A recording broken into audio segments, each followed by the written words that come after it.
a heartfelt welcome to everybody who is here. My name is Alicia, and today's topic is Untangling the Many Dimensions of Women and Work. This masterclass is being presented to you by Benu Verma. Unfortunately, Benu could not join us today at the Changemaker 20 Summit, but she's very gracefully and accepted to send a pre-recorded presentation on this topic. Allow me to introduce Benu a little. Benu Verma anchors the organizational theme of gender-based violence and work and curriculum development on women and work at ISST. She's a trained social anthropologist and she's passionate about ethnographic and qualitative research and aspires to bring the nuance of anthropological method to development sector research, especially on gender concerns. She has worked in the development sector as a researcher and has taught sociology and gender studies. Benu has published on various aspects of her research trajectory like gender and culture, politics, and policy. She holds a PhD in sociology and social anthropology. We are very grateful to have Benu's fantastic masterclass with us today. So I'll now be sharing my screen. And yes, I think this should be visible to everybody. I'm Benu Verma. I'm a research fellow and program lead at ISST India. Institute of Social Studies Trust, that is ISST, has been working in India with the rights of marginalized women for the last 40 plus years. And this particular talk is going to bring to you the thematic conclusions that we've arrived at from our learnings from these 40 plus years of working with marginalized women and their relationship with work. And so this is a part of a larger curriculum, which we have developed on women and work to share it with the larger social development ecosystem.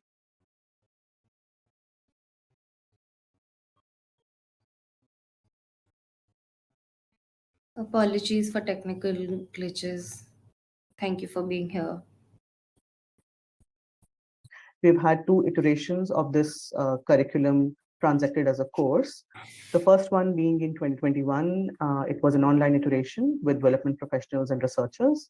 And the second one was last year in November, which was an in-person iteration, 9-day-long iteration it was. And there we discussed various elements and thematic areas which influence this relationship between women and work, which to our understanding is basically a coming together of various constants and variables. So there are factors which remain constant, like patriarchy, caste. These are the factors not change, and then there are the variables given your context, given your different identities, your age, your marital status, etc., which keep changing, and your location, for example, keeps changing, and that would then determine the combination of all of that intersectionality determine what exactly is the relationship that you have with work.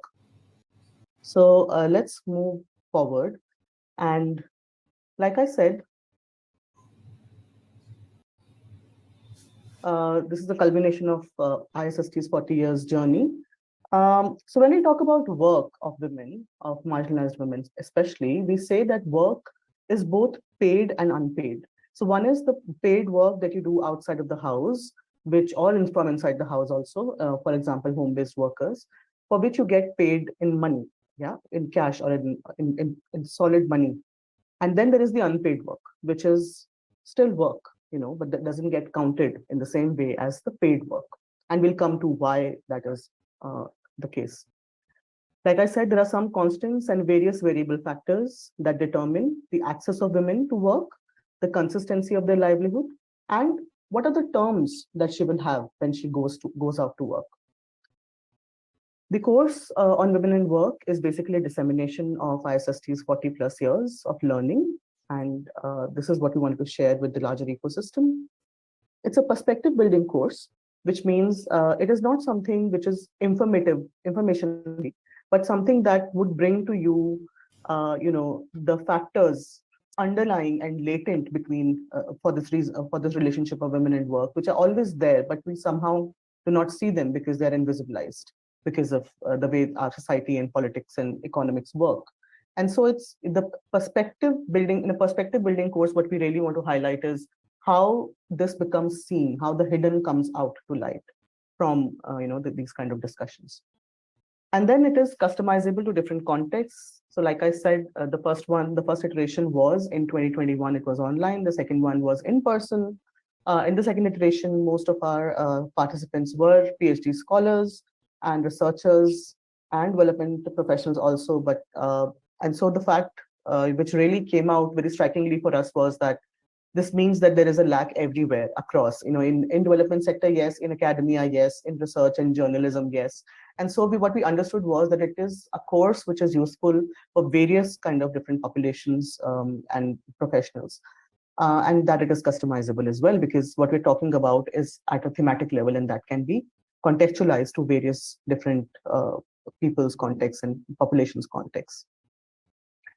Now, why do we really need to talk about women's work? It is something that is probably the most simplistic question one can ask to start with. What is it about women and work that you want to talk about, and why talk about it? This is a picture. It's a painting made by a class 9 student from Kerala, which says, "My mother and mothers in the neighborhood." Now, if you see, there are women working in various capacities, but this is all, to my mind, most of it is unpaid work, which is probably, at the back end, happening at the back end. There's this woman selling vegetables, there's this woman milking the cow, there's this woman washing utensils, a woman taking care of children, a woman helping probably her husband or another man, with another activity which would result into capital revenue generation, and various other women washing clothes, etc. So these women are all working women to our mind. And women work everywhere. All women are working women, but not all women get paid for the kind of work they do. And this essentially is the reason that a lot of work that women do gets hidden, becomes invisible to the eye. And that is because there is a particular definition of what counts as work. So when we say, "Are you a working woman?" Most women would tell you, "No, I'm not a working woman. I just stay at home," or "I'm a housewife." Does that mean that a housewife is sitting all day, not working at all, not moving from the chair that she's sitting on and watching TV or reading a book or whatever? But no, that is not the case. A housewife or a homemaker in today's very woke terms, who is a homemaker? A homemaker is a person who takes care of the household and the people in that household so that those people can go out and work and participate in the labor force. And so she's the source who's very, very important in order to make that work outside of the house happen smoothly. And so, but when we talk about women and work, we always talk about female labor force participation, and we say that, oh, it's dwindling, it's really low, etc. But the female labor force participation only looks at women who are working outside of the home in paid employments, and that is why that that number of women is very, very low. That is also because women who are working unpaid jobs at home, that care responsibility that they have is so inflexible that they cannot really step out and get into paid livelihood. Paid and unpaid work are both done by women, and higher the unpaid work leads to lower participation in paid work. And again, there is this very age-old distinction between labor and work, which I don't think are very watertight compartments, but people would have ideas of what counts as labor and what counts as work. So for example, when you say you work, so work would be something that gives you money in return. And otherwise, everything else is labor, which is very, very intensive and probably doesn't give you anything in return, except maybe a little bit of recognition sometimes. So to understand this relationship between women and work, we'll primarily talk about patriarchy, caste, state, and the market. These are the 4 pillars which we are going to talk about. Now, what is patriarchy? Patriarchy literally means the rule of the father or the eldest male in a family or a society. And it has come to mean domination by men in families, societies, and states. It is used to refer to power relationships through which men dominate women and other vulnerable and marginalized groups in a society, and by the system through which this subordination has been proliferated and it persists. Gerda Lerner defines patriarchy as the manifestation and institutionalization of male dominance over women and children in the family, and the extension of male dominance over women in society in general. Patriarchy implies, she continues, that men hold power in all the important institutions of society and that women are deprived of access to such power. It does not imply that women are either totally powerless or totally deprived of rights, influence, and resources.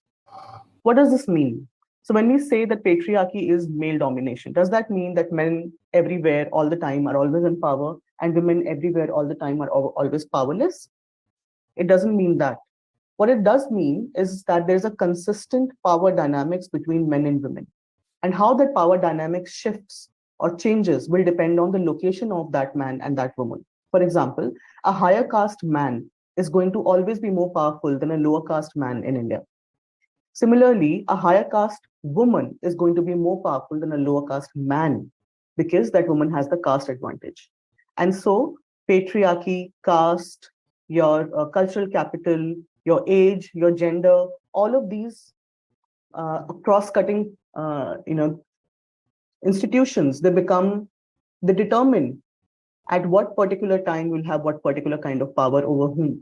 And this is what we call intersectionality, that, the intersection of these various social and economic and political institutions on your life and determine your power at that particular point in time.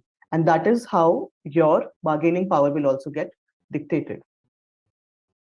Now, what are the everyday forms that patriarchy can take? What are the everyday forms? So when we say patriarchy, is it something that is out there, or is it something that we face every day? And is it something that only comes to fore when you discuss very, very evident incidents of violence against women? Is it that really?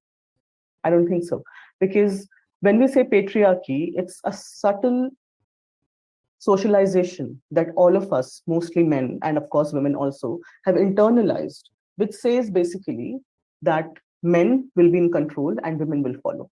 And so the everyday forms of patriarchy and discrimination against women would be evident in incidences of disregard, insult, trying to control, exploitation, oppression, and of course violence.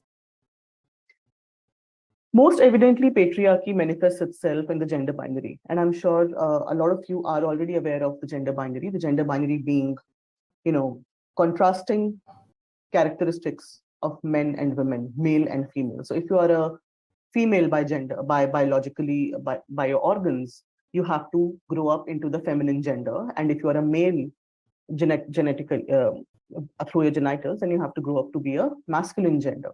And these female and these feminine and masculine genders are contrasting to each other. For example, a man would be looked at as aggressive, a provider, a leader, and somebody who's always in control, whereas a woman would always be looked as passive, sacrificing, nurturing, somebody who cannot take decisions and has to follow the male leader. And so that kind of understanding basically rules all relationships between men and women at multiple levels in our society and everyday life.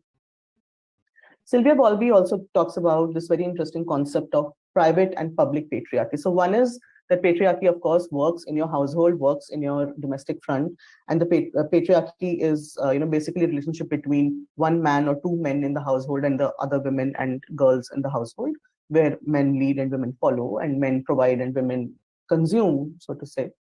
And then there is the private and public patriarchy. Then there's a public patriarchy, and what that means is that public patriarchy is exercised by communities, by state, by societies, by people outside of your house.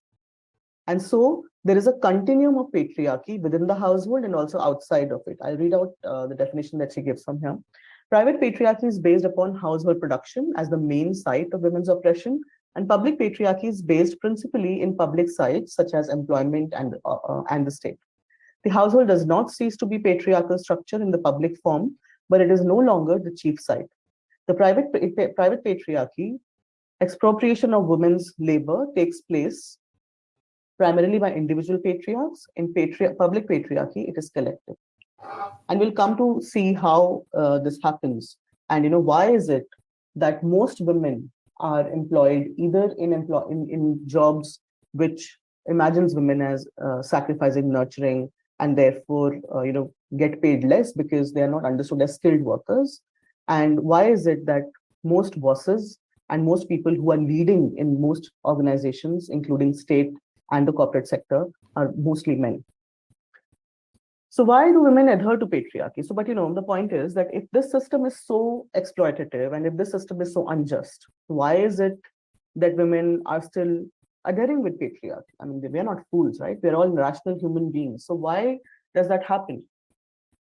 Now, to understand this, I'd go to Gramsci, to Antonio Gramsci, and understand and talk about the concept of hegemony, where he says, very, very briefly, I'll put it here, where he says that hegemony or control of one particular, uh, thought system of thinking is secured not only by coercion, not only by telling you that there'll be consequences, bad consequences that will not follow, but also by consent. So women adhering to patriarchy, people adhering to caste system is not something that is barely done by force. It is not just force, it is also consent. And that consent is secured by putting in place a reward system. So if you behave in this particular way, the patriarchal system will reward you in a good way. So if you're a good woman, patriarchy will protect you. Whereas if you flout and you go out of the norms that define the idea of a good woman, then you can be punished.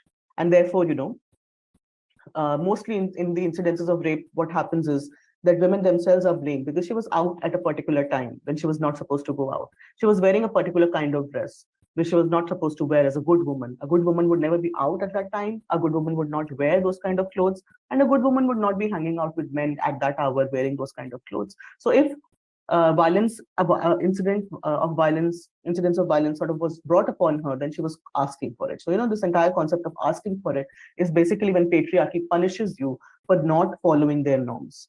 And so the reward system being in place secures consent, or coercion happens through violent incidences like that, or even, being told off or being trying to control, and the everyday forms of manifestation of patriarchy that we just spoke about.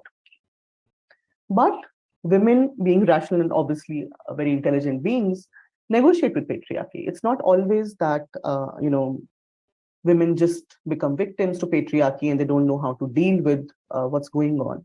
There are negotiations that happen at various levels by women, given their age, given their situations, locations, and what they're really looking for.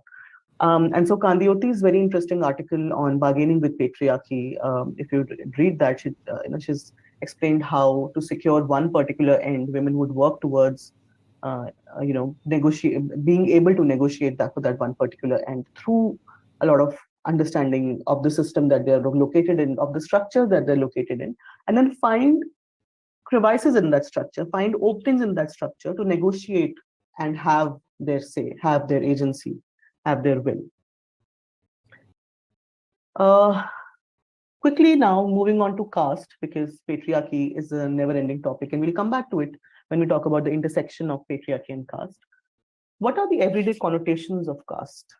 Now, caste system, as we understand in India, is basically a system of social stratification where people are born into their castes, and people who are born into the upper caste remain upper caste throughout their lives, and people who are born into lower caste or whatever caste you're, in that Varna system that you're born into, you remain in that system throughout your life. So caste is something that you cannot change unless you're a woman and you can marry into the higher caste or the lower caste, which is prohibited, but still happens. And then coercion happens to, pull you back from that kind of stepping out of norm. And so caste is basically a system of prevention and a system of stratification. It prevents intercaste marriages, which means that women who are born into a particular caste are supposed to bear children only for that particular caste. So, here the understanding of women is very, very biological, that you are basically somebody who would give heirs to a particular family and a particular community. And therefore, you stepping out of that particular caste is not looked at very, very favorably, because then you'll be bearing children for another community. And the admission or the marriage of a lower caste woman into a higher caste family is not looked at as so unfavorable as this, the marriage of a higher caste woman into a lower caste family, because that is basically understood as pollution of that higher caste brotherhood, the higher caste family, which is defined by brotherhood amongst men. The kinship systems are defined by brotherhood amongst men, and therefore women become the means of exchanging between each other. It ensures, of course, a control on female sexuality, and women's role in the caste perpetuation is basically reproduction, biological and social. What do we mean by social reproduction? What this means is not only are you bearing children for this particular community, for this particular caste, but you're also socializing these children into understanding what it means to belong to a particular caste habitus. Now, what is habitus? Habitus is basically your social and cultural environment of a particular caste. And it also defines your entitlement belonging to a particular caste.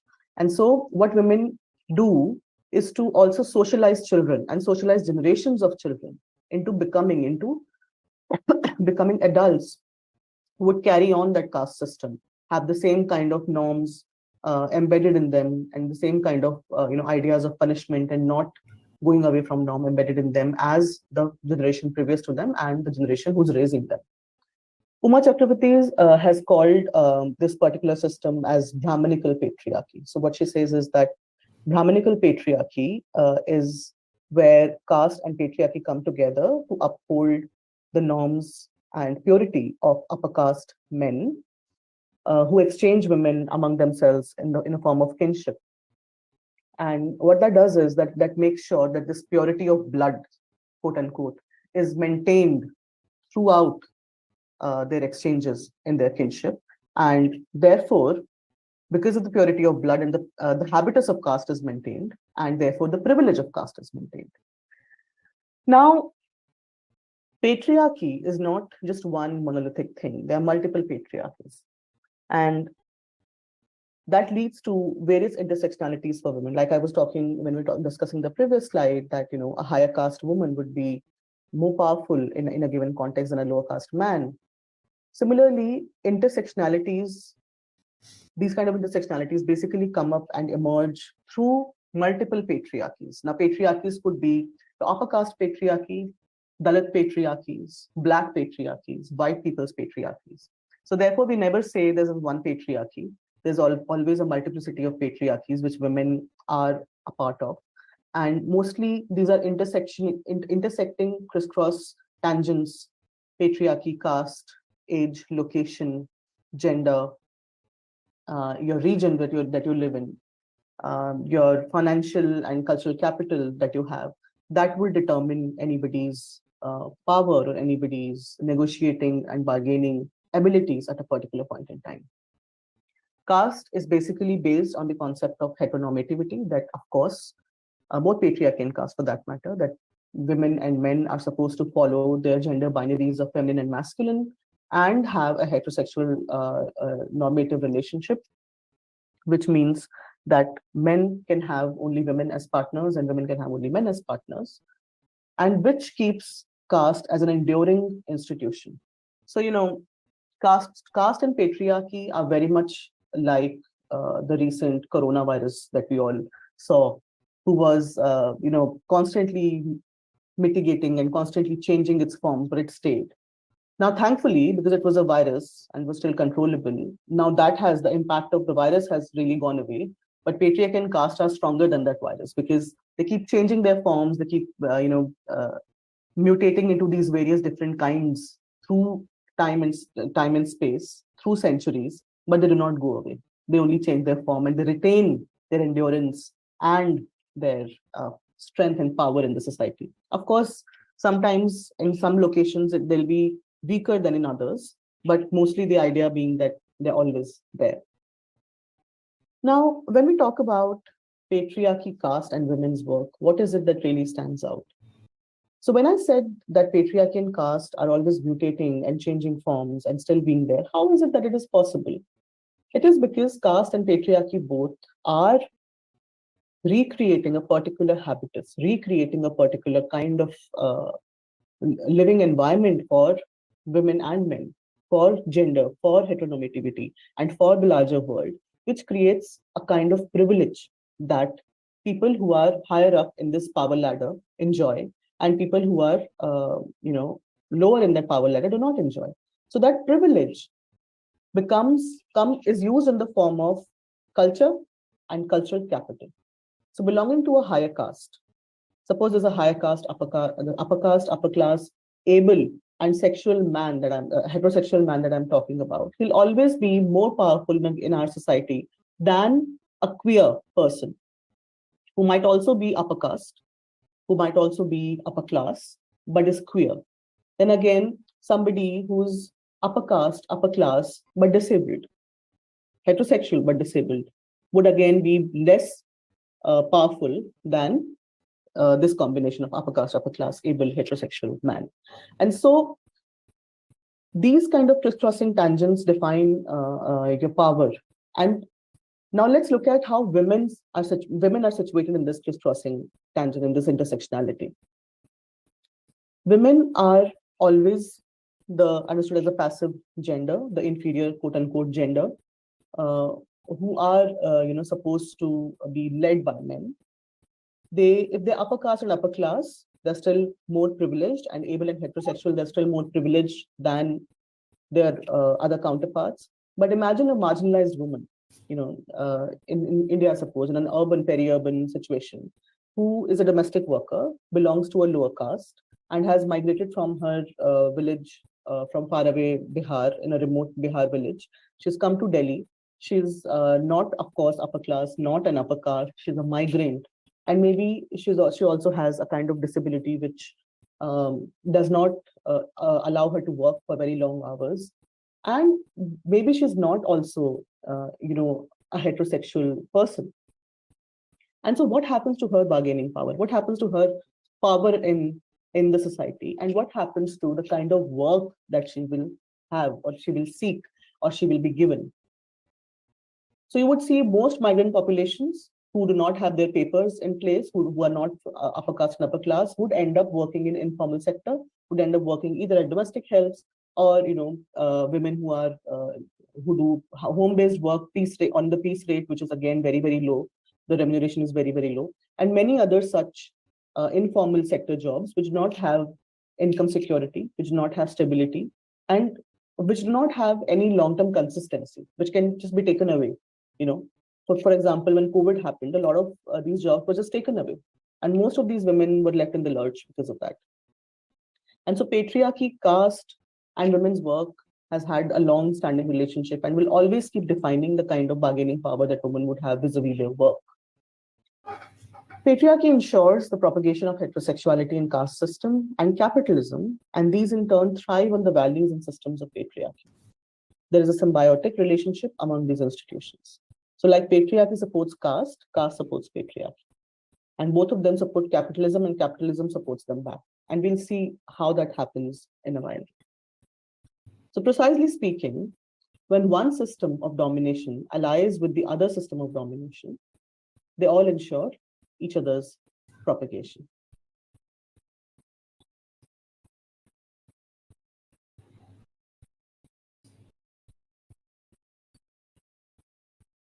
Now,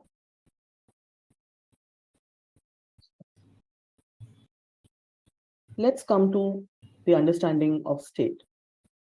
What is state? State is a patriarchal, masculine, and capitalist institution, and state's imagination of women conforms with the gender binary. Women are seen and understood as nurturing, passive, sacrificing, and primarily in relation to their reproductive functions. Images of women in various state schemes that we'll come to, in the following slides would show you how women are either looked at as wives or daughters or mothers. And to look at a woman in her own right, as a human being, a rational human being in her own right, is something that doesn't really go well with the state agenda of promoting women's rights. So unless and until a woman is a victim, she doesn't deserve the kind of attention that state would give her, which would happen if she's understood in relationship to a man, in relationship to her husband, to her brother, or to her son. And so the redefined partnership between the state and the market, especially in the neoliberal era, and the intensification of informality and ushering in of affective precarity in addition to the material one. So what happens is that in the neoliberal era, now what is the neoliberal era? Neoliberal era, as we understand it, is the era after the early 1990s economic reforms by the government of India. The LPG, we call them, liberalization, privatization, and globalization, following which there was a large-scale withdrawal from social security and social welfare by the state. And the idea of the neoliberal times is to basically just fend for yourselves. And when that happened, a lot of women who were dependent on these kind of schemes were left in the lurch. They did not have the kind of securities that they had earlier. On the other hand, there was this large-scale visibilization of women as entrepreneurs, as people who would be skilled and change their futures themselves. The problem with that kind of a hyper-visibilization of women as entrepreneurs is that you are depicting a wrong kind of reality, because the reality is not that these women are empowered. The reality is that these women are struggling every day, and they are not entrepreneurs and masters of their destiny. They're actually women who are still struggling with getting skilled, access to skill, then getting skilled, and then sorry, having the stability and access to livelihood after getting skilled, access to the market after getting skilled, and then struggling with consistency and stability in those kind of jobs. And all of that gets just completely washed away when you show this one picture of, this woman who's an entrepreneur being, a very woke and new trending fancy term for this woman who was, earlier just dependent on a job or just dependent on government state welfare, is something that is misleading to our mind. The burden of empowering their lives and communities is now on women. So it's like if you are a woman, you get skilled because there are skilling programs by the dozens, and then you just change your future. So what happens after you get skilled? For example, what happens after you have a particular degree, a particular education degree? What happens after that? Are you sure that after that you will get a job and will change your future? No, but that responsibility of taking care of you, your family, your community, your future has been shifted from the state to people, and to women in particular, who are now also even in this particular avatar and version looked at as people who would take care of their families, who take care of their communities and everything in between. Hypervisibility of women as workers, homemakers, scheme beneficiaries projects a new narrative about women's lives, which shadows the real struggles and lived realities that women go through in the everyday.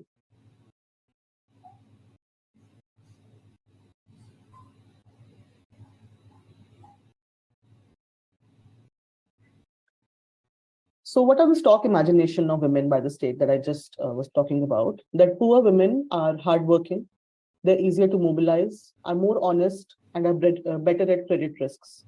So, you talk to any scheme implementation people, or you talk to corporates who are, some corporates who are working with the CSR, social responsibility, they would tell you that how engaging women is the new thing to do. It's something that sort of takes away the responsibility from the state, that takes away the responsibility from the employer, because now women are portrayed as these people who just can master their futures very, very well. And they're also looked at as people who will work selflessly for their entire families and communities.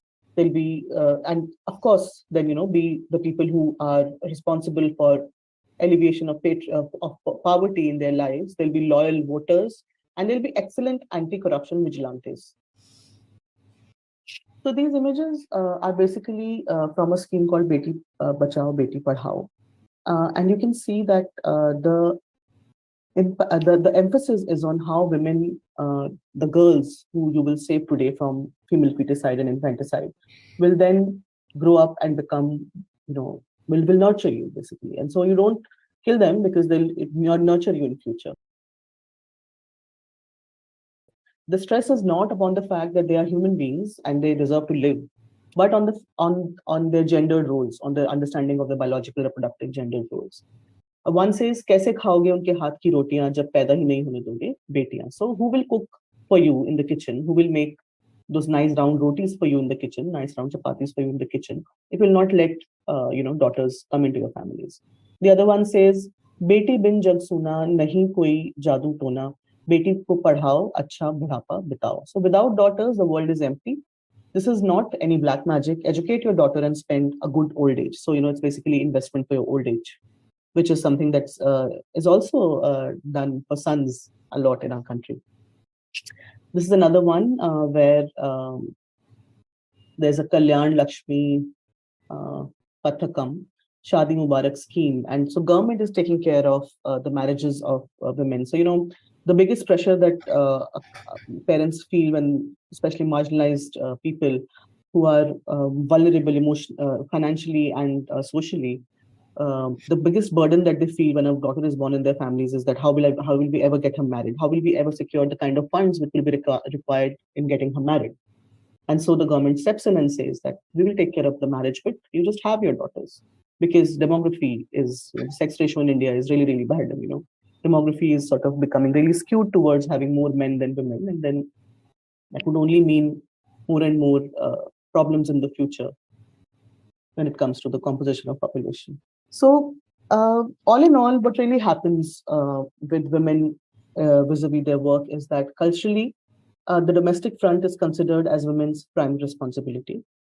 In the choice between children and household and professional aspirations, the former takes precedence in the form of taking career breaks or frequent leaves. Of course, women have to take care of children, and ISST has various films that I'll be sharing the link tree towards the end, and we also have a YouTube channel which you can go to and see. We've recently also uploaded a film on childcare and how the absence of childcare basically means no livelihood for women because they have to stay home and take care of children.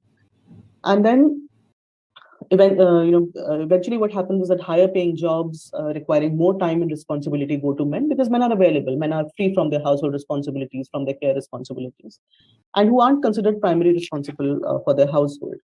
And then as men become more visible in important decision making leadership positions, this is for, of course, a very different class, but generally also if men are out there and more visible and available, then most capable and most jobs requiring a lot of capability and rationality and decision making power will go to men. And so the superiority of men in patriarchy is in patriarchal structures is maintained this way by keeping women on the backseat.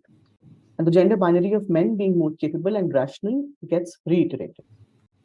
And then again, that leads to culturally, the domestic front is considered as women's primary responsibility. So the state is hand in glove with patriarchy, like we've discussed. The agenda of the state now in neoliberal times is only to be facilitators.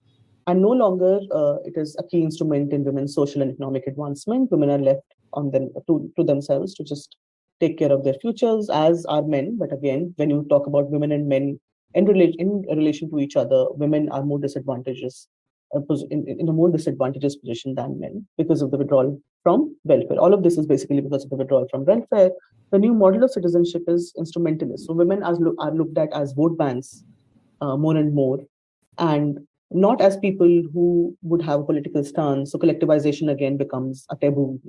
Unionization becomes a taboo. And so when you are atomized completely, you do not have access to collectivization sources. You do not have access to groups who can talk for your benefit, where you can put out your demands and have a representation. What does that do to you? That multiplies your material patriarchy, precarity, manyfold, and that also makes for an affective kind of precarity, where you only understand your lives as work, and more work, and not really the kind of reward that you deserve from this kind of work. So Maria Miles, a socialist feminist, spoken about subordination of women by men, is akin to subordination of nature by men, that you just take from nature and you appropriate from nature without so much giving anything in return. Housewifeization is a concept which Maria Miles talked about, and that means that capitalism and the market at first reduce the woman to passivity, and then she enters the career and professional world, imposes on her a double burden of work, gender binary of nature culture. What she says is that how does capitalism work? Capitalism is a structure where there is one or a group of a handful of people who own means of production, And then there are, very crudely, I'm talking about capitalism as Marx has spoken about it. And then there are a group of people, a larger group of people, the base of the pyramid, if you understand capitalist structure as a pyramid. Here there are a lot of people who own the means of production, and at the base, which is the larger group of people, are people who are the proletariat, who work for the bourgeois, the owners of means of production. And of course, all the profit goes to the owners, and the people at the bottom, at the base, the proletariat, the laborer, would sell their labor for money every day. And how does that happen? How does a particular, and here we'll talk only about men who were earlier in the factories, only men used to work. How did that happen that that men kept on working in those kind of exploitative working environments day in and day out? It was because there was a woman at home, suppose their wife or their daughter or their mother, who was taking care of that social reproduction of of his house, of his food, of his health, of that he should have everything ready by the time he has to leave for work in the morning. Everything was taken care of somebody at home. So you reduced her to somebody who's just taking care of the household and producing this particular labor force for the capital market. So women's work was there. So it's actually, we'll talk about it later also in the slides. It's a subsidy to the formal system of market, the formal economy. The subsidy, they provide a subsidy. If you had to pay somebody to cook for you, to wash your clothes, to prepare your household every day before you get out of the house, then you'll pay them, right? And that will add to the GDP. The circulation of money will be that much. But that is just automatically done by women, by wives, by daughters, by sisters. And so what happens is that this first you reduce them to having this very passive life, and then when you ask them that, okay, now we are modern progressive nations, let's get women out of their houses to work like men. And then you say that, but you're primarily your understanding is that, as your gender, primarily you're suited only to the domestic front, but you're still coming out and working, you're doing a favor to you. So now we'll pay you less. Because anyways, you can't be as skilled as your men, because see, they devote all their time here, but your primary duty is at the domestic front. So then, and of course, because you're closer to nature, you are a person who would sacrifice, would nurture, who by nature is somebody who's like that. It's not your socialization, it's your nature. This is the understanding that market and state have. And so we'll pay you less, because these skills that you're getting, quote unquote, are not really skills that you've learned. These are things that you biologically have. So the understanding of women in the biological deterministic terms, that you are naturally with nimble fingers, you can work better in the factories than men can do. So it's not a skill, it's something that you biologically have. So the pay for that will be less, because you've not really learned a skill, you are still unskilled even as a worker in the factory. So the housewife is the transformation of the creative energies of women into one systematic type of labor, one who is concerned primarily with reproduction, the birth of new members for the labor force, and their sustenance and nurture. This labor does not create surplus of capital. It cannot be sold on the labor market. It is, as one feminist has argued, love and responsibility. We also, in feminist circles, there's this phrase going around that says, prisoners of love. That you do this and you say that you can't put a price on it because I do this out of love for my family. Well, fair enough. But the market doesn't look at it like that. The market looks at it and capitalizes on it as something which is a subsidy for producing that worker every day, the male counterpart of the woman who's taking care every day, who's coming to the market and working, coming to the capitalist economy and working. In the capitalist patriarchal ideology, these are not things of value. For value only arises from profit in the market. So therefore, your value is not when you just sit at home and reproduce every day a household, a person's working abilities, food, healthcare, etc. That is not your value. The value is only counted in profit that is being made outside of the home, in the factories or in the workplaces that are dominated by men. So when we talk about state and market nexus, what we are really looking at is that informality is looked at from a gendered lens here. It has an intersectional view. and intra-gender relationships and dynamics of informal work. How gender relations shift or persist. Example, men continue to be more privileged than women, even in the most debilitating work, field, sectors, places. So we're saying that, in today's neoliberal age, the kind of informal setting that we're talking about has intensified further. So it's not like suddenly we have informality where it was not there. There was always informality in informal sector in India, but it has intensified so much. It intensified further, and in that intensification, women and men's gendered hierarchy remains the same. Women still, even in this dwindling situation, women remain more disadvantageous than their male counterparts, who are also disadvantaged now. And there is an enterprise culture, which, like I was talking about earlier, the ideas of social cultural capital, are just our caste-based value systems and gender converge together to produce the individual as a new social unit. So atomization of the worker. And what does it mean for women? Connecting it with the idea of boom in the skilling and lack of corresponding opportunities. We've spoken about this. So the enterprise culture basically means that now you are responsible for your own life, but that kind of a lurch that you're left in is not looked at, is not, the narrative is shifted. So the state has withdrawn, and that's a big thing because in India, we're not like a very formidable economy. And when you just withdraw social welfare, instead of looking at it as something which is, going to be disadvantageous for women and men, you just say that now you're masters of your own destiny, do as you please. And you be more enterprising. But where does this enterprise come from? Enterprise comes from cultural capital, it comes from social capital. And it is, of course, a caste-based privilege. So if you are up in that intersectional power hierarchy that I spoke about earlier, then you do well for yourselves. But if you're not, then you are basically more precarious than ever. So understanding precarity and how that has intensified because of intensification of informality comes from here. There's an ushering in of unprecedented precarity. So your precariousness has moved and become even more intensified than before.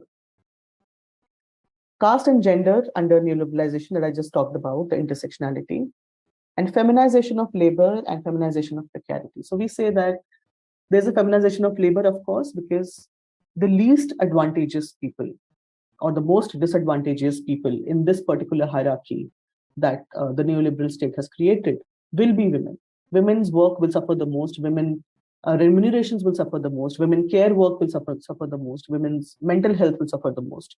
And therefore, the new face of precarity will also be a feminine face. So there's an intensification of informalization leading to feminization of labor and then feminization of precarity. Now let's move to the devaluation of women's work. What do we understand by devaluation of women's work? So when we say, let me go back to Maria Mai's concept of housewifeization. And when she says that women are first reduced to passive workers in the household, and then they are asked to come out and given benefits of working outside the home, but at a lesser cost, at a lesser remuneration than men. So how do you justify this huge wage gap between men and women outside of the house? It is through maintaining the hierarchy of work and division of labor inside the house between the genders. It is because women's unpaid care work, their social reproductive work is so undervalued and devalued in the household that their work does not get value even when they step out of the house. It is because women are looked at as biologically predisposed to certain kind of work and activities like caring work, nurturing work. So, community workers will always be women, ASHA workers, Anganwadi workers. And they'll only be paid honorariums. They'll not even be paid a salary because the state and the community imagines that women don't have to do much. They are just naturally caretakers. They're born caretakers. They're born as people who nurture, who sacrifice. So devaluation starts from there. Devaluation starts from saying that this is something that you've not learned. It's not a skill that you have acquired, but it is something that you were born with. Now, this completely shadows the fact of gender socialization. Nobody, when they're born, have already gathered, this kind of nurturing and sacrificing attributes. You are socialized into becoming a particular kind of gender. So like Simone de Beauvoir says, that one is not born, but becomes a woman. So in the process of becoming a woman, there's a lot of training and socialization that is happening in the everyday. That's gendered socialization. And that's also happening for men. But when these values and these kind of attributes of women are understood as natural and not learned, devaluation gets a base. Devaluation of women's work gets a base. And so in mid 1970s, there was this movement on wages for housework. There was a campaign which recognized that housework, including cleaning, cooking, and other unpaid labor performed by women, is also work. And the concept of nuclear family is not natural, but a hierarchical structure where women are at the bottom who work the most for reproducing, lives of their children, of their in-laws, of their husbands, of their brothers outside of the house. And so all of that is happening within the household is also work. It's a lot of work. And activists argue that housework is a skill. It is not natural. So like I was talking about, nimble fingers, the nimble fingers discourse says that because women have nimble fingers, they can work better in the matchbox factory. Now, these nimble fingers are understood as your biological trait. But the skill in rolling is not your biological trait. It is something that you do, you roll, right? And so this entire discourse, entire debate, which says that, which biologically determines women and says that you are naturally predisposed to certain kind of work. And then the other one which says that, this is a learned one, is this particular campaign talked about. That everything is a skill. You're not born with a particular skill. You learn all skills. And so similarly, as women learn skills, men can also learn those kind of skills. So why and what of care? So now when we talk about care, unpaid care work at home, what is it that is this care work? That all labor which involves caring, such as childcare, housework, cleaning, cooking, washing, nursing of the sick. And there are different types of cares. There's paid care work, which we pay, our domestic workers, we pay them. Nurses who take care of our older, elderly, we pay them. And of course, nurses in the hospital, etc., but also in the household. And direct and indirect care. And then care work is always labor intensive, and nobody can do without care. Everybody needs care. Why of care is that it is essential and everybody requires it, from a little baby to an older person. Everybody needs certain kind of care. Nobody in this human society is completely independent. We'll always need others to take care of us, whether it's emotionally or physically or, helping out in a particular job, chore around the house, etc.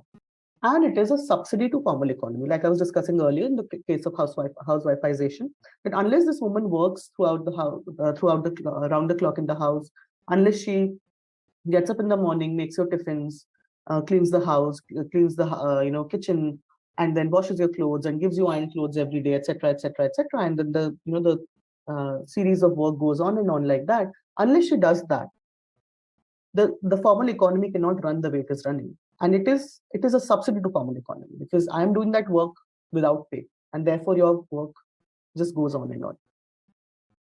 And then there is a care diamond that we will be talking about. And care work and gender is something that we will also try to understand, that how care work is gender. The care diamond is a concept introduced by Sahara Razavi, and it talks about care as having these 4 sides. One is, of course, families and households, where care happens on the everyday basis. Then there is, the community or not-for-profit, where women, again, are supposed to be more nurturing, more caring. For example, the ASHA workers that I was talking about, or Anganwadi workers that I was talking about, that because of your biological determination and understanding of women as naturally sacrificing, nurturing caregivers, community also appropriates that care work from women. And then the state, of course, we saw in one of those slides earlier about this Beti Bachao Beti Padhao campaign, how the girls were being imagined as somebody who will cook for you and therefore should be allowed to be born, and or will take care of you in the future when you're older. And so state also appropriates a gendered understanding of a care worker. And market, of course. So you'll see most of the work which involves care in service industry is populated by women. Nurses, teachers, air hostesses, beauty parlor assistants. So everybody who's supposed to clean, cook, take care emotionally or physically is a woman, or the understanding basically is a woman. And if men would enter those kind of jobs, they'd be paid better than women. Women are paid. Because the understanding is that men has to provide for their entire family, whereas women's incomes are just supplementary to the family income, which is not always the case. But the larger understanding is that. And so, what is the discourses ask? So, what is it that the care diamond or this entire discourse about, recognizing care workers, what is it talking about? Primarily, it does three things. It says that it would recognize that there's a lot of care work happening all the time, everywhere around you, whether in the household or outside of the house. And then you have to reduce that care work. How is it that you can reduce the care work and make it come to a minimum? How can that happen? And then redistribute. So even that reduced care work has to be redistributed in a way that not one particular gender is bearing all the burden of it. And of course, and these are the 5 R's, and these 2 R's were added later: reward and represent the care workers. You say care workers have to be, of course, recognized, their burden has to be reduced. And this is care workers across. I'm talking about a person who's a homemaker who's caring for her family, the stay-at-home mother who's caring for her family in the household, or a care worker who's doing care work in a community. So an Anganwadi worker, an Asha worker who's paid only in honorarium if a pregnancy and a childbirth happens in a hospital through her. Very, very meager that too, and there's no salaries. And of course, at a larger scale, maybe nurses and people who take care in other kind of establishments, do caring work at other kind of establishments, who are paid properly, but are not recognized. They're invisibilized because this work happens all the time. It's inflexible and somebody has to do it. So you become this somebody who's just doing it.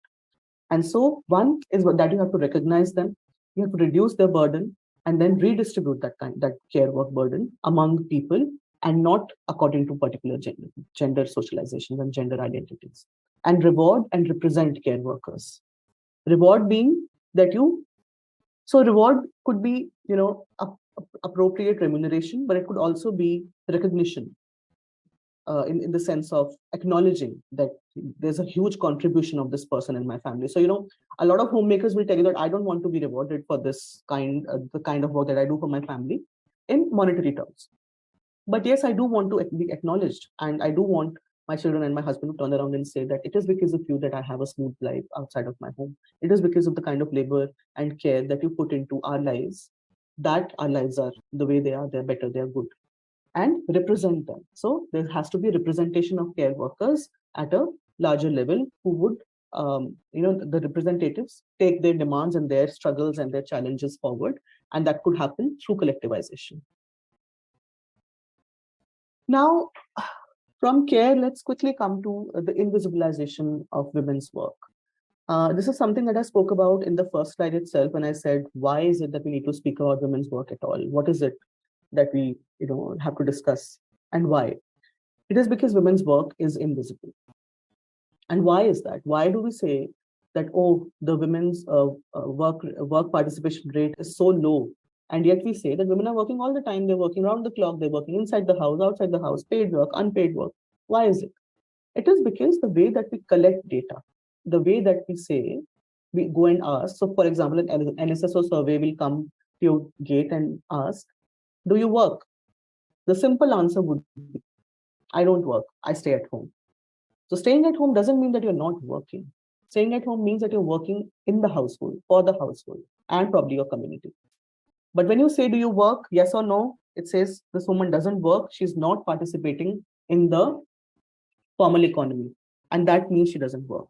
And this is how a lot of this kind of data, the way that it is collected, invisibilizes a lot of women workers who may also be working from home, who may also be doing household home-based work, but they do not get counted because the question of this kind of do you work doesn't cater to anything that women are doing in the household. And so this kind of data distorts the reality. Now, there's a politics to data, we say at ISST, that data is not always about what is there in reality. Data is about what gets counted. And there is politics behind how that counting happens, in the sense that what gets counted and who gets counted. So, and that is like a vicious circle. So if you're invisible, you are less likely to be counted. If you are less likely to be counted, you become invisible. It goes on in a cycle like that. So there is a certain mechanism of control and of inclusion in the process of development that determine who becomes data. For example, the tribal and the pastoral people of India, some of these tribes, most of these tribes initially were on the move. They were always moving from one point to another. But because of that, they lose out on getting counted. So there was this entire push on stabilizing them, sedentarizing them, and putting them in one particular place so that the government can count them. The idea was that because if you will not be there in one particular place, we cannot count you, and therefore you will not have schemes. But the larger reason behind this was also to be able to control these populations, also to be able to have a say in their lives, have a say in their lifestyles, have a say in their communities and futures, etc. And so this politics, which tries to control in order to give you schemes, in order to give you benefits of a particular scheme, and say that unless you sedentarize, you will not be counted, is something that goes a long way in terms of who is it that the government will include and not include. Who is it that the government will, say that, but these people are just not in our radar? And who is it that they will say that, yes, this is something that we can count? Similarly, with women, if women just say that I do not work, they don't get counted. And if they say that I work, but I work at home, I do all of this different kind of work, then sorry, the question doesn't cater to that. So they will not be asked more than that. So there's an inadequacy in the politics behind who becomes data. And very, very often lived realities of women and other marginalized populations gets left out because of this. So, for example, in the last couple of decades, we have heard in India, there's a lot of stress towards gender disaggregated data, gender budget, gender mainstreaming, gender lens. And why is all of that? Why is it that we need to talk about gender, including gender in these particular things like budget, like any data, lens, bringing in the lens? It is because there is a subtle acknowledgement that data is gender blind. Most data is gender blind. Budgets are gender blind, right? And so there is this discourse which says that gender has to become a part of your integrative part of how you call out your schemes, how you plan your projects, etc., rather than something that you look at towards the end. And qualitative and mixed methods are something that allow for this kind of inclusion of data as an integrated axiom in your research design vis-a-vis quantitative data, which just talks about yes or no, whether or not, how many, etc. So some years ago, there was this time use survey in India, which measured unpaid domestic and voluntary work done by men and women, and also measured paid work for men and women in informal household and sectors. And it was done to basically get a comprehensive picture of the activities of men and women in economic and non-economic spheres in personal service. So what this did was, and one of the very, very big findings of this time use survey was that women were spending 3 times more time on household work, on care work, unpaid care work than men. And men were involved more in paid work than women. Men had more leisure time than women had. And so a time use survey was basically an understanding of 24 hours in a person's life and divided by gender. So if you're a man, what do you do in these 24 hours? If you're a woman, what do you do in these 24 hours? And that was like an appropriate way of understanding women's work, both outside and inside the household. I think I'm already up my time limit, and therefore I'll conclude here. Uh, there was whatever I have spoken about today was only the tip of the iceberg. These are some very, very enduring and important strands which run across our curriculum that I have been able to bring to you today. There is much more to all of these, and the interconnections of all of these is much deeper and much more comprehensive. And hopefully we'll be able to bring the course and curriculum to some of you very sometime soon. But till then, these are some of the resources that we have on women in work. The first one is a movie. It's a link to a movie which we made. It's a little film on the process of our course, which talks about how the women in work curriculum course was ran in the second iteration. And then there is a link tree, which also has a barcode here, which talks about, which has links to our research reports, documentation reports, 6 films on women in work, different themes, and a podcast where we talk about, you know, various themes relating women in work. So care, or availability of work, livelihoods, access to work, and also agency and structure in a very, very broad macro way. So I hope that some of you can will go and explore these resources further. Thank you so much. This will be all. If there is anything that you'd like to know more or get in touch with me, my email ID is benu@issstindia.org. Thank you so much.